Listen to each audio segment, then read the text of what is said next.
ರೇಣುಕಾಸ್ವಾಮಿ ಹತ್ಯೆ ಪ್ರಕರಣದಲ್ಲಿ ಸದ್ಯ ಜೈಲಿನಲ್ಲಿ ಸೆರೆವಾಸದಲ್ಲಿರುವಂತಹ ನಟ ದರ್ಶನ್ ಅಂಡ್ ಗ್ಯಾಂಗ್ ವಿರುದ್ಧ ಚಾರ್ಜ್ ಶೀಟ್ ಸಲ್ಲಿಕೆಯಾಗಿದೆ.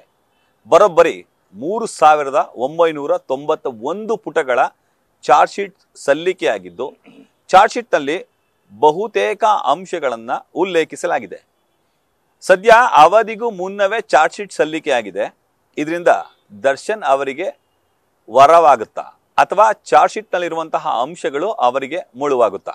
ಈ ಎಲ್ಲಾ ವಿಚಾರಗಳನ್ನು ಕುರಿತು ಮಾತನಾಡಲಿಕ್ಕೆ ನಮ್ಮ ಜೊತೆ ಹಿರಿಯ ನಿವೃತ್ತ ಪೊಲೀಸ್ ಅಧಿಕಾರಿ GN ಮೋಹನ್ ಅವರಿದ್ದಾರೆ. ನಾನು ಅವ್ರನ್ನ ಮಾತಾಡಿಸ್ತಾ ಹೋಗ್ತೀನಿ. ಸರ್, ಮೊದಲಿಗೆ ಈಗ ದರ್ಶನ್ ಅವರ ವಿರುದ್ಧ ಈಗ ಚಾರ್ಜ್ ಶೀಟ್ ಸಲ್ಲಿಕೆಯಾಗಿದೆ ಸರ್. ಬರೋಬ್ಬರಿ 3991 ಪುಟಗಳು, ಅಂದ್ರೆ 9 ಪುಟ ಕಡಿಮೆ, 4000 ಸರ್ ಹೆಚ್ಚು ಕಡಿಮೆ. ಸರ್, ಅಷ್ಟು ಸುದೀರ್ಘವಾದ ದೊಡ್ಡ ಚಾರ್ಜ್ ಶೀಟ್ ಈ ಕೇಸಲ್ಲಿ ಅಗತ್ಯ ಇತ್ತು ಅಥವಾ ಸಾಧ್ಯತೆ ಇದೆ ಅಂತ ಅನ್ಕೊಳ್ತೀರಾ ಸರ್? ಇಲ್ಲಿ 3991 ಪುಟಗಳು ಅನ್ನೋದು ನಮ್ಮ ಅಗತ್ಯಕ್ಕೆ ತಕ್ಕಂತೆ ಮಾಡ್ತಕ್ಕಂಥದ್ದಲ್ಲ.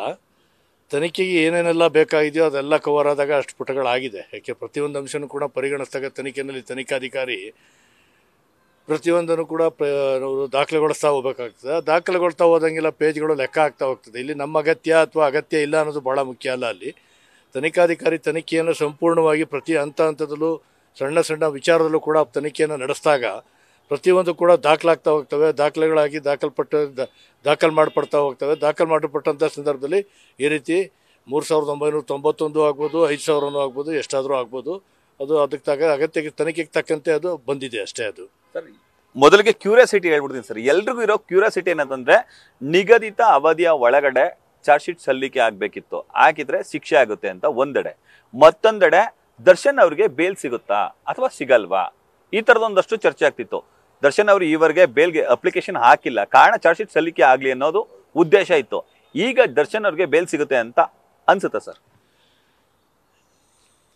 ಇಲ್ಲಿ ಕ್ಯೂರಿಯಾಸಿಟಿ ಅಂತ ಅಂದ್ರೆ ಏನಾಗುತ್ತೆ, ದೋಷಾರೋಪಣಾ ಪಟ್ಟಿಯನ್ನು ಸಲ್ಲಿಸಿದ್ದು ತನಿಖೆ ಮುಗಿದ ನಂತರ, ಎಷ್ಟು ತನಿಖೆ ಮುಗಿದ ಭಾಗವಾಗಿದೆಯೋ 90 ದಿನದೊಳಗೆ ಚಾರ್ಜ್ ಶೀಟ್ ಸಲ್ಲಬೇಕು ಅಂತೇಳಿತ್ತು. 90 ದಿನದೊಳಗೆ ಚಾರ್ಜ್ ಶೀಟನ್ನು ಸಲ್ಲಿಸಿದ್ದಾರೆ. ಅದರಿಂದ ದರ್ಶನ್ಗೆ ಬೇಲ್ ಆಗುತ್ತೆ ಬಿಡುತ್ತೆ ಅಂತ ಪ್ರಶ್ನೆ ಇಲ್ಲ.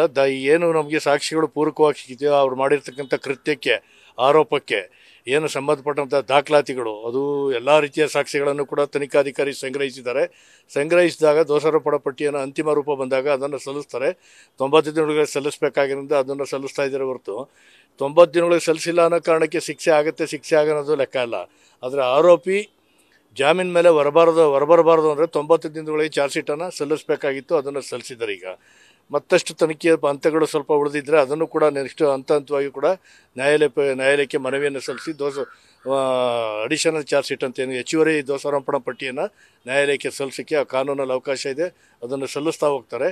ಇಲ್ಲಿ ನ್ಯಾಯಾಲಯ ದರ್ಶನ್ಗೆ ಜಾಮೀನು ಆಗುತ್ತೆ ಅಥವಾ ಇಲ್ಲ ಅನ್ನೋದು ಭಾಳ ಅದು ನಾನು ಹೇಳಲಿಕ್ಕೆ ಬರೋದಿಲ್ಲ. ಯಾಕಂತಂದರೆ ಈ ಸಾಕಷ್ಟು ಸಾಕ್ಷಿಗಳನ್ನ ಪ್ರಾಥಮಿಕ ಹಂತದಲ್ಲಿ FIR ಆಗ್ತಾಗ ಮತ್ತು ಹಂತವಾಗಿ ನ್ಯಾಯಾಲಯಕ್ಕೆ ಸಲ್ಲಿಸಿ ದೋಷಾರೋಪಣಾ ಪಟ್ಟಿಯನ್ನು ಸಲ್ಲಿಸೋಕ್ಕೆ ಮೊದಲನೇ ಸಾಕಷ್ಟು ದಾಖಲೆಗಳನ್ನು ನ್ಯಾಯಾಲಯಕ್ಕೆ ಕೊಟ್ಟು ದರ್ಶನ್ಗೆ ಜಾಮೀನನ್ನು ನಿರಾಕರಿಸಲಿಕ್ಕೆ ಏನೆಲ್ಲ ಅನುವು ಮಾಡಿಕೊಡ್ಬೋದಾಯಿತು ಅದೆಲ್ಲವನ್ನು ತನಿಖಾಧಿಕಾರಿ ಮಾಡಿಕೊಟ್ಟಿದ್ರು ಜಾಮೀನನ್ನು ನಿರಾಕರಿಸಲಿಕ್ಕೋಸ್ಕರ. ಈಗ ಅದಕ್ಕಿಂತ ಇನ್ನೂ ಹೆಚ್ಚುವರಿ ಸಾಕ್ಷಿಗಳನ್ನು ಒದಗಿಸಿಕೊಟ್ಟಿರೋದ್ರಿಂದ ಅವರಿಗೆ ಜಾಮೀನು ಈ ಲೋಯಲ್ ಕೋರ್ಟ್ಗಳಲ್ಲಿ ಏನು ವಿಚಾರಣಾ ನ್ಯಾಯಾಲಯ ಇದೆ ಅಥವಾ ಉಚ್ಚ ನ್ಯಾಯಾಲಯ, ಹೈಕೋರ್ಟ್ ಇದೆ, ಇಲ್ಲೆಲ್ಲ ಆಗೋ ಸಾಧ್ಯತೆ ತುಂಬ ಕಡಿಮೆ ಇದೆ ಅನ್ನೋದು ನನ್ನ ಒಂದು ಅಭಿಪ್ರಾಯ. ಅವರೇನಾದರೂ ಸರ್ವೋಚ್ಚ ನ್ಯಾಯಾಲಯ, ಸುಪ್ರೀಂ ಕೋರ್ಟ್ಗೆ ಹೋಗಲಿಕ್ಕೆ ಅಲ್ಲಿ ಬಹುಶಃ ಅವರ ಒಂದು ಪರಿಹಾರವನ್ನು ಅಲ್ಲಿ ಕಾಣ್ಬೋದು. ಇದು ಬಹುಶಃ ಇನ್ನೂ ಒಂದು 6-7 ತಿಂಗಳು ತನಕ ತಗೊಂಡು ಹೋಗ್ಬೋದು ಅಂತ ಅನಿಸುತ್ತೆ. ನ್ಯೂಸ್ ಫಸ್ಟ್, ನಿರ್ಭೀತಿಯಿಂದ ನಿಮ್ಮ ಪರವಾಗಿ.